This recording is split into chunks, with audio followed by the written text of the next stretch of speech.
Welcome, and thank you for listening.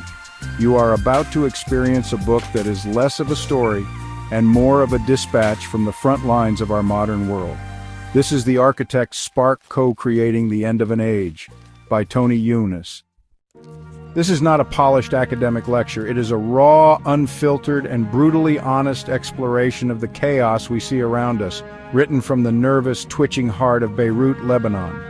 The author takes us on a journey that begins in the depths of his own personal hell through addiction, prison, and despair, and emerges with a powerful, urgent message for our time. He argues that within each of us lies a divine impulse to create, an architect's spark. But in an age of overwhelming technology and deafening division, we face a stark choice. Will we be masons of ruin adding to the chaos, or will we become architects of light, building pockets of sanctuary in the storm? This book is a blueprint, a field guide, and a gut punch. It connects the dots between ancient prophecy and the headlines on your phone, challenging you to see your own role in the story unfolding around us. Prepare to be provoked, to be challenged, and perhaps to be inspired. And now we begin. Before I could even think about writing this damn chapter, I had to stop being a ghost. For months, living here in the nervous, twitching heart of Beirut, I felt myself dematerialize. The constant hum of generators, a fucked-up lullaby of our broken reality. The sirens etching lines of dread across the night sky, screaming the silent prayers of a city on the edge. And the endless scroll of news, detailing the fires licking at our border, the slow burn of a nation. It grinds you down, piece by painful piece. The architect in me, the one who built companies and hustled deals even when my veins screamed for oblivion, went silent. I wasn't building shit anymore. I was a consumer of anxieties, a survivor cataloging the decay. Just another ghost haunting the ruins of a once vibrant city. I had forgotten the mission. I had forgotten the why.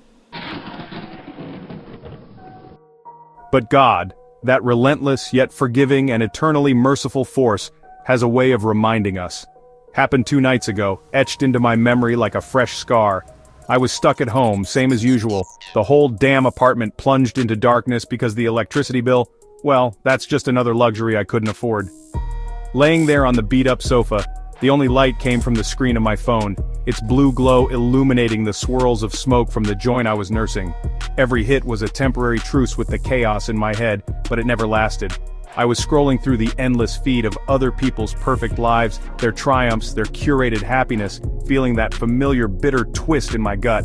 And then I stumbled onto a documentary, something about the ancient Phoenicians, our ancestors right here in Lebanon.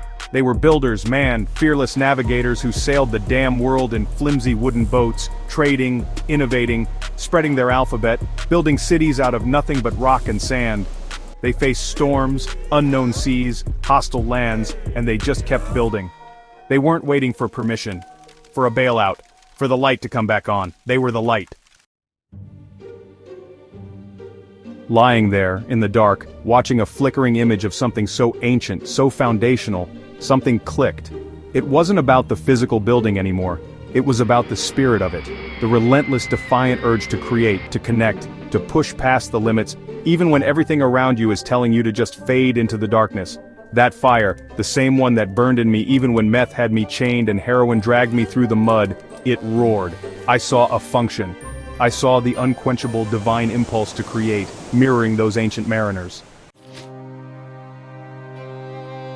This book, this raw, unfiltered truth I'm about to drop on your head, is my attempt to be like those old Phoenicians, to find the damn blueprint in the rubble of my own life, of this city, and to start building again, not just for me but for my 2 beautiful daughters, for the legacy I have to leave behind. In the beginning God created, and we, made in His image, have been restless ever since. There's a fever in the human soul that defies despair, a fire that even 2 decades of addiction and multiple prison cells couldn't extinguish in me. It is the architect of those ancient cave paintings, the engineer of space probes piercing the void. It's the poet of oral histories, whispering stories across generations, and the programmer of artificial intelligence, dreaming of minds unbound. It is the raw, unyielding force that compelled us to look up from the dust, chart the damn stars, and ask, what else is possible? This isn't some byproduct of evolution, some accidental spark of culture. No, this is the very fingerprint of God, man. It's the sacred flame flickering in our bones. We were made in the image of a creator, not just to be his subjects, his little puppets dancing on strings. No, we were made to be his mirrors, to reflect that divine impulse back into the universe. That sacred spark, the relentless, often illogical, utterly insane drive to build, to heal what's broken, to innovate, even when everything screams impossibility, and to rise from ashes like a phoenix fueled by pain, that ain't ambition. That's divine inheritance. That's the echo of the first command, the one that cracked the darkness. Let there be light. Let us make mankind in our image, in our likeness. That verse ain't about our physical appearance, how we look in the mirror, or if we got the right clothes. It's our damn job description. God is a creator. Therefore we create. Every empire built, every symphony composed, every startup launched, like my own Katana Media, rising from the ashes of my old life, every bridge fortified against the storm that Lebanon throws at us daily. That's a testament to the DNA of our spirit. We are architects of echoes, born to shape the very fabric of time with what we leave behind. The scars, the wins, the losses, all. We are architects of echoes, born to shape the very fabric of time with what we leave behind. The scars, the wins, the losses, all of it. You, me, every single one of us, we arrived in a storm of blood and sound, screaming into existence, a tiny vessel of pure, unadulterated chaos. And yet, within moments, before we even knew what the hell we were doing, our journey of creation began. We reached, we focused, we shaped, we named. As children, we're all titans, building towers from blocks that touch the sky in our minds, commanding armies of plastic soldiers, mimicking the act of creation without ever knowing its sacred, profound origin. We are the only species on this rock, this swirling blue marble, tormented by the insatiable need for meaning. We ain't content to just survive, to just eat, sleep, and reproduce like animals. We conspire to build. We are programmed, hardwired, to forge order from entropy, to craft a narrative from the deafening noise of existence. This isn't just instinct, some primal urge. This is intelligence ignited by intention, a divine fire. And that intention, man, that wasn't some cosmic accident of evolution. It was embedded, burned into our very being. We aren't just animals with language spitting out sounds. We are divine agents, carrying a destiny within us, a blueprint for greatness or ruin. The book of Genesis, for me, it's not just some old story. It's the blueprint of the human soul. The first thing God does, the very first act, is speak reality into being. He speaks it. Then, he separates light from dark, drawing the line, giving form to chaos, and then, only then, he builds the world. This is the divine sequence, hardwired into our own damn souls. We speak. We speak symphonies into existence. We write lines of code that build virtual worlds. We negotiate peace treaties, for better or worse. And we whisper love poems into the dark, even when our own hearts are shattered. We separate. We separate justice from vengeance through the cold, hard logic of law, something I learned the hard way in those concrete cages. We separate truth from falsehood through logic, cutting through the bullshit. We separate right from wrong through morality, a compass I lost and found countless times. We build. We build families, even when they're broken and scarred like mine. We build businesses, brick by digital brick. We build ideologies and nations for good or ill. We build works of art that echo our pain and our triumphs, and systems of belief that keep us sane or drive us mad. The urge to do any of these things, man, it ain't a random firing of synapses, some chemical reaction. It's a coded impulse, a divine command. God created the cosmos in 6 days. We spend our entire tumultuous lifetime attempting to create our own world within it. The tools are the same. The only variable, the only damn thing that truly matters, is the heart that wields them.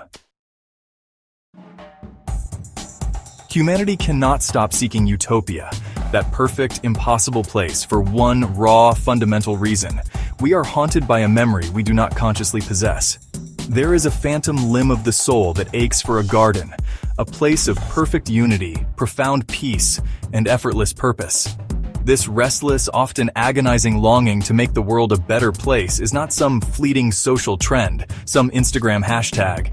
It is spiritual muscle memory, a deep, primal yearning burned into our DNA. But here lies the Eden paradox, the brutal irony of our existence. In our very attempt to rebuild paradise, we so often pave it over with concrete and cynicism.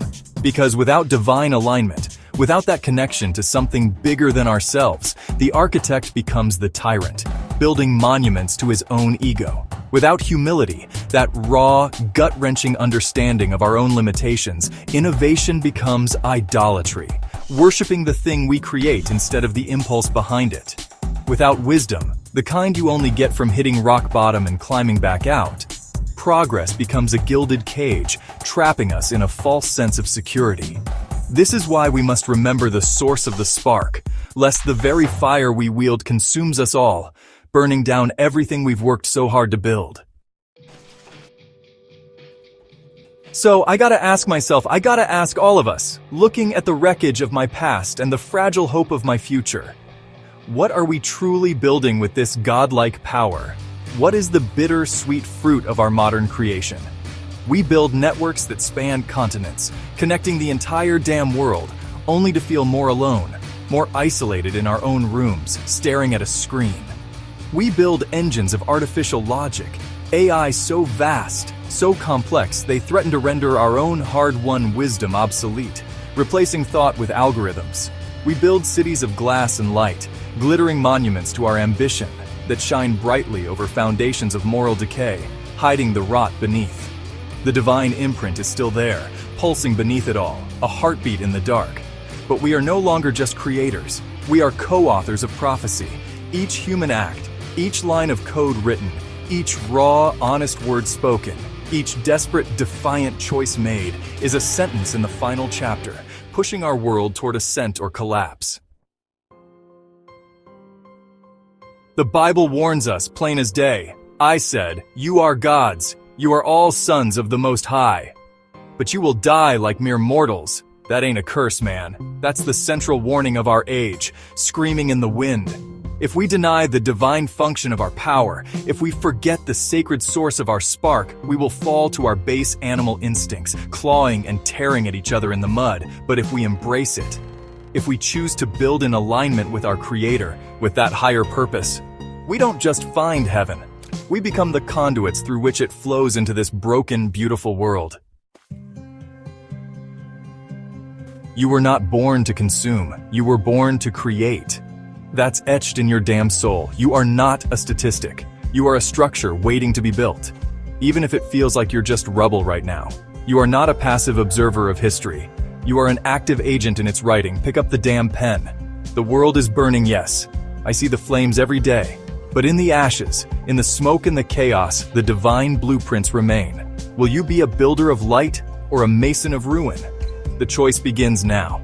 And believe me, I know how hard it is. And the Lord God said, "The man has now become like one of us, knowing good and evil. He must not be allowed to reach out his hand and take also from the tree of life and eat and live forever."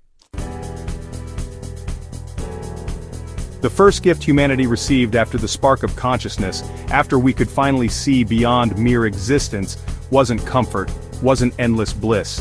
It was a choice, a brutal, beautiful choice. It was symbolized by two trees, planted right in the beating heart of a garden that promised everything. One offered life, simple and eternal, a straight path. The other offered knowledge, a power so vast, so intoxicating, that it would make us like gods, knowing good and evil. We all know which fruit we chose, and believe me, man, we have been living with the glorious, terrifying, soul-crushing consequences ever since. I've lived those consequences in every prison cell, every withdrawal, every shattered promise.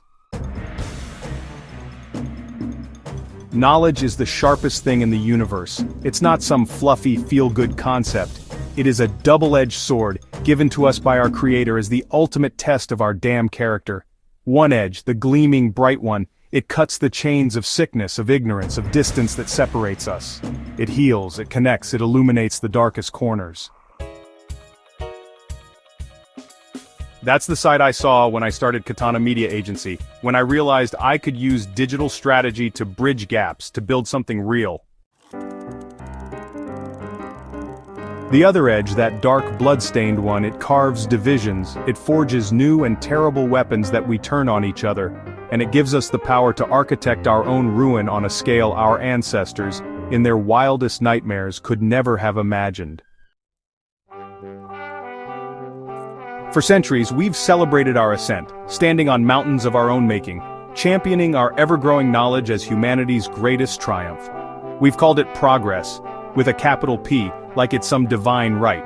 But from here, from Beirut, in an age where a single algorithm can sway an election and a drone can deliver death from a continent away, making targets out of people you'll never see, we must confront the truth. Progress is not a straight line to utopia. It's a razor's edge, and we are walking it with trembling, addicted feet, one wrong step from a plunge into the abyss. The light side of that sword, man, it's blindingly beautiful. It shows us the divine spark still burning. In our lifetime, we have wielded it to perform miracles that just a century ago would have been called divine magic, pure and simple. We took the knowledge of our own genetic code, that sacred language of God written into every single one of our cells, and we created tools like CRISPR. With it, we have begun to edit the misspellings that cause hereditary diseases, curing children of afflictions that have plagued families for generations, erasing suffering. We have commanded the lame to walk and the blind to see. This is the architect's spark at its most benevolent, directly mirroring the healing function of the Creator, the same function I pray to embody as a recovering addict helping others find their path. We took the knowledge of silicon and light and we wove them into a global network that wraps around the entire planet. This allowed my daughters, Tatiana and Katrina, to see their father's face even when I was locked away, closing impossible distances, bridging the chasm of incarceration. It allowed dissident voices in tyrannical regimes to find a global audience, speaking truth from the shadows, shattering the walls of oppression. We built a library of all human knowledge, a vast ocean of information, and placed it in the palm of every child's hand. This is the fulfillment of our deep human drive to connect, to know and be known, to share every single thought. Even the recent breakthroughs in artificial general intelligence, for all their controversy and the fear they stir, have shown a breathtaking capacity for good. We saw AGI models in early 2025 predict protein foldings that led to new cancer treatments and map complex climate data to propose viable solutions for reforestation. We are building a synthetic mind, an echo of divine omniscience, a tool to help us solve the very problems our own short-sighted progress created. This is the promise of the fruit we ate. It is awesome, intoxicating, and yes, it can be truly good. But listen up. Every single sword, no matter how shiny, has two damn edges. And for every miracle of light, our knowledge has cast an equally long, equally terrifying shadow. I've walked in that shadow and it's cold. That same CRISPR technology that heals disease can, in the wrong hands, be twisted, perverted, and used to create bio-specific weapons designed to target certain groups, or to engineer designer children for a new, horrifying age of eugenics, playing God without a soul. The power to edit the book of life is the power to deface it entirely, to wipe out chapters we deem imperfect. That same global network that connects a mother and daughter across continents, that allows me to run my agency from Beirut with clients abroad, is now the primary battlefield for ideological warfare, a digital war that's tearing us apart. It is no longer a library, it is an arsenal, a weaponized network. We are living through the brutal consequences right now. We've seen how sophisticated propaganda, amplified by algorithms designed for engagement at any cost, has deepened the political schisms tearing America and Europe apart. The MAGA movement and its progressive opposition, They didn't build their armies on street corners, yelling at each other. They built them in the digital echo chambers we so proudly engineered, fueled by outrage and self-righteousness. And the shadow of AGI now looms larger than any of us dared to imagine. While it designs cures, it also designs autonomous weapon systems that can make kill or be killed decisions without a human in the loop. A terrifying reality, already being tested in the skies over Ukraine and the treacherous waters of the South China Sea. So we are actively working to create a power greater than ourselves, a mind unbound without first having mastered ourselves, without even being able to control our own damn addictions. We're giving the sword a mind of its own, and honestly, it's a mind that might not care about humanity at all. The story of the Tower of Babel, man, that ain't just some old fable about a bunch of arrogant builders. It's not a warning against ambition. Ambition, when aligned with purpose, can build incredible things. It is a warning against unified, godless arrogance. Humanity, united by one language and one singular, self-serving purpose, sought to build a tower to the heavens to make a name for themselves, effectively trying to usurp God's glory, to stand shoulder to shoulder with the divine. God's response wasn't to destroy the tower with fire and brimstone, no, it was far more insidious, far more effective. He confused their language, scattering them across the face of the earth. He shattered their network, their connection. Today, man, we are building Babel 2.0, but this time with fiber optics and server farms with the relentless hum of the internet as its foundation. We have created a new universal language, a digital stream of ones and zeros.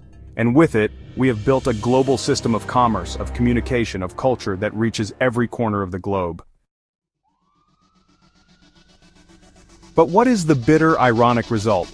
The very tool designed to unify us, to bring us together, is now the primary source of our division, our hatred, our inability to connect. We are more connected than ever, perpetually online, perpetually accessible, and yet more tribal than ever. We speak the same digital language, we use the same emojis, but we cannot understand one another. The algorithm, that digital god we built, designed to give us what we want, has locked us in feedback loops of outrage and validation, scattering us into 1,000 digital tribes that scream past each other with increasing venom, unable to hear anything that challenges their echo chamber. We didn't need God to come down and shatter our new tower. In our hubris, in our arrogance, we engineered the confusion ourselves. We built the prison. The fruit of the tree of knowledge did not give us wisdom. It gave us power, raw, untamed power. Wisdom is the choice of how to wield it, every single day, with every single breath. The knowledge we now possess is irreversible.